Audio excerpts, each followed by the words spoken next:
This is a chainsaw sword. It's a sword that's played as a chainsaw chain. You see, a few weeks ago I was looking at this chain and thought it would make a pretty good sword, but before I can put it to the test, I need to make it. So to start, I need to cut 3 strips of metal. 2 strips are going to be the same, while the last one's going to be a little thinner. Once they were cut out, I needed to make the 2 that are the same, straight and the same width. These are the parts that are going to make up the outside of the sword. This is where the chain is going to hook onto later, holding the chainsaw in place. With them the exact same shape, it was time to add a rounded tip to the end to make it more sword shaped. I don't know why I thought using a sanding disc would be easier than cutting the metal away, so after sanding half of it away, I realized it was taking way too long and I quickly switched over to the cutting disc and cut it away instead. But anyway, these pieces were pretty much done now. There's still one more cut, but we'll do that later. For now, let's move on to the chain. So here the chain is. My first impression of it was, it didn't really feel sharp because all of the blades were at a 90-degree bend. I think that's for safety. Also, there are these little holes on each link, which will be perfect for connecting it later. The only thing I need to do is cut the chain, so then it's not a loop and it becomes a line. Now the chain feels much longer. So that's pretty much all the preparation needed for the chain. There wasn't really much to it. I need to go back to the metal. This is the most important part. Time to drill all the holes for the chain. But in order to get them all in the correct place, I will deal with the handle first. By drilling 3 holes into the handle on each metal rod, it will keep the pieces in place while I drill the other holes. All the holes need to be in the correct place, so it's extremely important that we get this right. And after setting up the handle, it was time to drill the chain holes. To make sure they're in the correct place, I'm going to use a center punch. This pretty much just dents the metal, so then when you start drilling, the drill piece will fall into the dent and not shift around sliding side to side. This is just a way of really getting the correct spot to drill.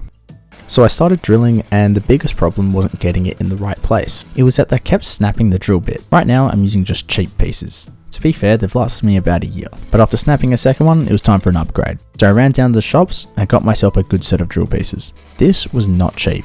And I kid you not, on the first hole I drilled, it broke. Although it was a drill set, I only had one piece that size. But luckily I had one more drill bit, and it was one of the cheap ones. And somehow it got me through the rest of the job. To make sure it wouldn't snap again, I drilled one side at a time. This half the thickness of the metal, and it seemed to have done the trick. Drilling all these holes took forever, but when they were all done, we can move on to the last piece of metal from earlier. So, this piece of metal, you probably forgot about it, don't worry, so did I. It needs to be way smaller. To accomplish that, I'm gonna just cut a little off both sides. This is the metal that's going to be in between the 2 sides of the sword. The chain will go around it, surrounding it. It will make the sword that tiny bit stronger and give it more security. But I left the handle a little thicker, because that too needs 3 holes. Speaking of which, that's what I did next. 2 out of the 3 holes lined up, but the 3rd one didn't. By using a slightly thicker drill bit, we can make it that bit wider. Jumping back to the rest of the sword, I needed to cut the metal around the handle, so I quickly removed those. By the way, the metal was so hot that they were burning through my gloves, so I had to use my apron to remove the metal. Since all the components were done, it was time to put the chain on the metal. But first, I gotta put the metal together. To put the chainsaw blade on, I'm gonna use wire. You see, the holes in the chain are the perfect size for the wire, so I got out some pliers and cut off a bunch of rods. This isn't enough for the whole thing, but it's a good start. So the way it's gonna work is the rods are gonna go through the first hole, then go in the chain hole, and then come out the other side. But when I started doing this, I realized the metal needed to be taken back a little bit, so more of the teeth could stick out. So back to the grinder I went, sanding down both sides until it was a good width. So I took it back down to the floor. Why I did it on the floor, I have no idea. I thought it would be easier. I don't know if that was true, but I've got a saw back now. This part was really hard to film, but after I put it through the hole, I also bent the rods. Doing this will stop the rods from just falling out of place. Everything was lining up perfectly, but then when I got to the end where the chain loops and turns around, it was a tiny bit off. But this is a really easy fix. All I need to do is cut the chain and continue on as if nothing happened. With all the rods I could get in place, it was working, but it looked bad. To fix that, I got out the pliers, cut as much as the wire off as I could. I cut off both sides of the wire, making the rod as short as possible. I then got out my hammer and smacked them down. By hitting the tips of the rods, this will expand them, keeping them in place, kind of like a wedge in an axe. The sword went from looking like this to this. It looks much nicer. You also may have noticed that I skipped a few holes, and that's because some holes didn't line up, but that's okay, it gives the sword character. That's pretty much the blade done. The only parts left to do are the handle and the counterweight. Starting with the handle, I got this nice piece of wood and traced out a rectangle going into a semicircle. It doesn't look like a handle, but I promise you it will all make sense soon. So I cut the wood off the plank and then started cutting lines into the semicircle. I need to remove all of the wood in that semicircle, as this is where the counterweight is going to sit, and I want that to be circular.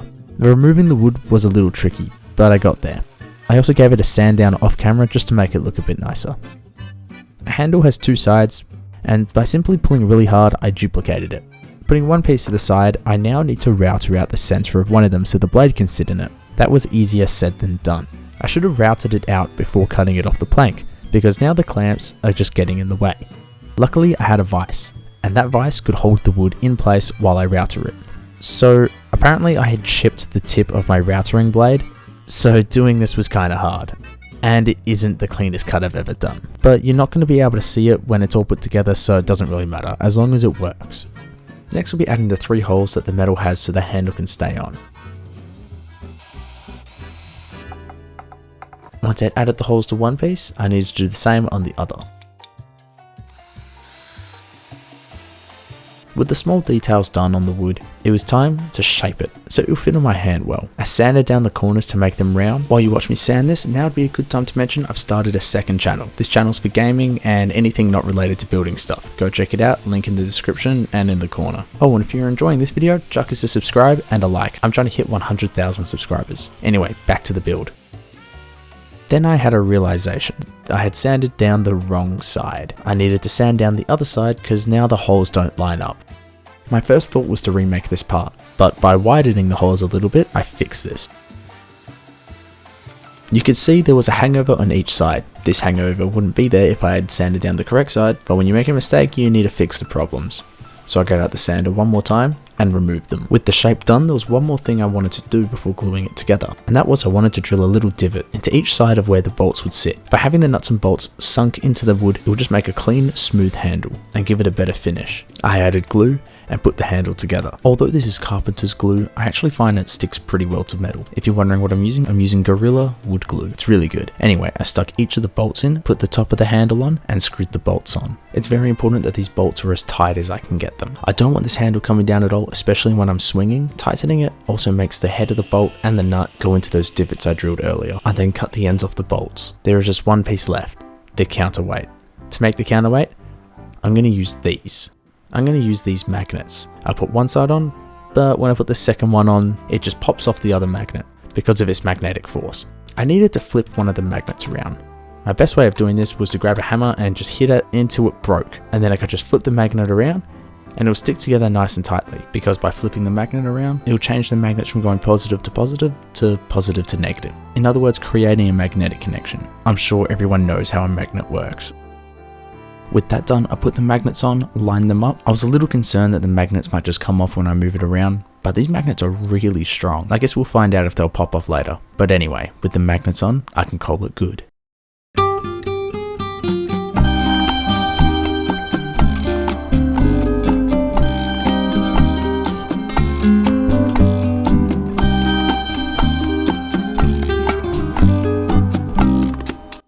I know I say this about everything I make, but this is awesome. I really like the way this looks. It reminds me of one of those Aztec swords. You know, the ones with obsidian blades? By the way, I want to make one of those someday. This also kind of looks like something out of a post-apocalyptic movie or something, like Mad Max. This sword is very heavy. It probably doesn't look that heavy, but it's twice the weight as a normal sword this size would be. I still want to swing it around though, and see how it holds up. And I realized the weight would actually make this more dangerous, so yeah. I did notice one problem with it though. One of the links at the very top pops out. I forgot to drill a hole up there in order to connect it with a rod. That's why it's popping out, but that's okay. Later I could always drill a hole, or I could just cut it away if I wanted to. For now I'm going to leave it, and let's move on to the real test. Let's cut something with it. I have a few things to test it on. I've got apples, cans of Cokes, and something else at the end.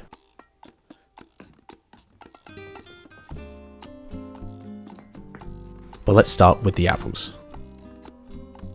I think it is no surprise that the chainsaw blade is sharp enough to cut through an apple, but I'm not really testing the sharpness of the blade, I'm more testing the durability of it, which so far, it was working. But running the blade along an apple is one thing, let's give it a proper swing and see if it can destroy the apple. It obliterated it. It cut it clean, well, not really clean, but it cut it in half. For fun, I did it 2 more times. But next, I wanted to throw the apple in the air and see if it could cut right through it. Didn't go all the way through, but it definitely left some good damage. So I tried it 1 more time, the apple exploded, and I could not find the pieces anywhere. So, we're going to move on to the cans. Believe it or not, once again, it did very well. I also did slow-mo of all of the cans so you could see it better. Hitting the cans was fun, but it made me wish I had made a handle a bit bigger so I could hold it with 2 hands, and I wish I was wearing something that would prevent the Coca-Cola from going all over me, but oh well. I wanted to lie the can down on the ground and hit it a bit differently just to see how it would work. The sword went in and got stuck. I guess that makes sense since the blades are on a 90-degree angle, but it still got through the drink.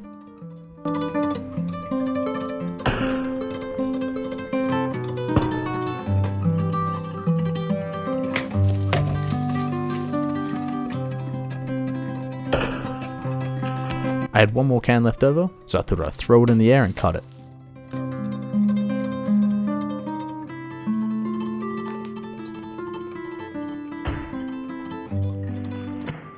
And with all the cans used, I had 1 more test left. Since it's a chainsaw blade, I thought I may as well try cutting wood, because that's what the blade was supposed to be made for. Now to be fair, it did a lot better than what a normal sword would do against a plank of wood.